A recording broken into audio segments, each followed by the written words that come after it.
The Cleveland Cavaliers will take on the Oklahoma City Thunder in a battle of two of the league's most promising young cores. SGA, Donovan Mitchell, Darius Garland, Josh Giddy, Evan Mobley, Chet Holmgren, there will be no shortage of talent in this one, my friends. With that in mind, here are 4 quick things to keep an eye on throughout this star-studded affair. Number 1, the starting unit. The Cavaliers were without big man Jarrett Allen and reserve forward Dean Wade in their season opener against the Brooklyn Nets.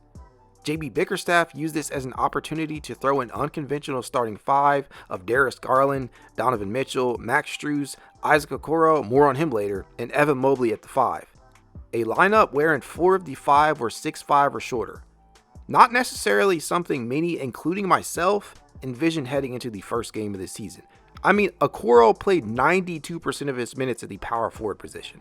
An oddity to say the least, but it was effective against a Brooklyn Nets team that was starting Ben Simmons, a non-threat as a floor spacer at the 4. Credit to Bickerstaff for rolling the dice on that one.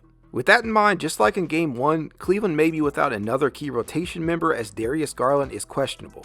Ditto for Wade. That could leave the Cavs without 2 of the original starting 5. If that turns out to be the case, we could see even more rotation shuffling from JB. Might we see Jerome, who only played 6 minutes against the Nets, get the starting nod or more run? Or perhaps George Niang, who had a shaky debut? Or even some Sam Merrill minutes? Could we see the first appearance from one of our two-way prospects in Emoni Bates, Craig Porter Jr., or Isaiah Mobley? There are a few different directions the Cavs could go in if DG misses this one. If not, I think that you roll with the same starting unit that you did against Brooklyn against an OKC team that's likely to trot out a smaller starting 5 as well. Number 2, who will contain the likes of SGA? Look, there ain't no way around it. Shai Gilgeous-Alexander is a bona fide star. The man can do many things out on the court with his ability to put the ball in the basket, perhaps at the top of that list. He is literally coming off a victory against Chicago in which he put up a 31-point, 10-assist double-double.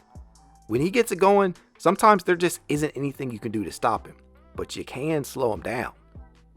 Luckily, the Cavs just so happen to have one of the best point of attack defenders in the league at their disposal in 22-year-old forward Isaac Okoro, who has experience taking on SGA as his primary defensive assignment. The Cavs battled the Thunder to a 1-1 split last season, and a large part of why they were able to emerge victorious in at least one of those 2 games was the stellar defensive play of Okoro when he matched up with SGA.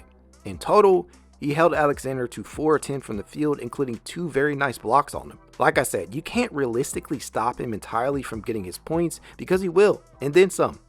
He put up 23 points in their first matchup and 35 in the second. Not much of those came against Okoro, but he's still going to get his, so you just have to contain him. And one of the best ways you can do that will be to use ice as the primary defender. Number 3, rebounding battle. This will continue to be something the Cavs have to monitor until Jarrett Allen returns. Frankly speaking, the Cavs just don't have a ton of options that you can count on to grab boards on a nightly basis. They were out-rebounded 38-50 in Brooklyn, 9-13 on the offensive glass, and 29-37 on the defensive glass. Max Strus surprisingly finished as the team's leading rebounder with 12 boards on the night, and while some were opportunistic, others were due to very solid positioning and box outs. This is likely how they'll have to get by until Allen returns, especially considering that Chet Holmgren may pull Evan Mobley out to the perimeter more often than not. Solid team rebounding will be key in this matchup. The good news is, OKC isn't necessarily a great rebounding team either. Chet is truly their only big man presence with Jalen Williams out and Ousmane Dieng not really providing much on the glass. They will likely trot out a small lineup, and as long as Cleveland can keep the margin relatively small, the battle on the glass may not be what decides this game. And last but not least, number 4, 3-point dominance. In an unsurprising turn of events, the Cavs turned up the volume on their 3-point attempts to begin the season, and justifiably so. Max Strus led the charge with 13 total 3-point attempts, knocking down 7 on his way to a record-breaking performance. Donovan Mitchell wasn't too far behind with 10 attempts himself, knocking down the Cavs' most important perimeter shot of all to seal the victory. In fact, 6 of the 9 players who received minutes attempted 3 or more shots from beyond the arc. Can we expect this to be the case against OKC? I think so, especially without having Allen available to run the floor and work inside. While an over-reliance on the 3-point shot could be detrimental at times, the Cavs finally featured the caliber of shooters to make things work, especially with the increased pace of play. Cleveland only attempted 40 or more triples on 6 separate occasions last season, going 3-3 in the process. Will they be as trigger happy tonight? Time will tell. Go Cavs.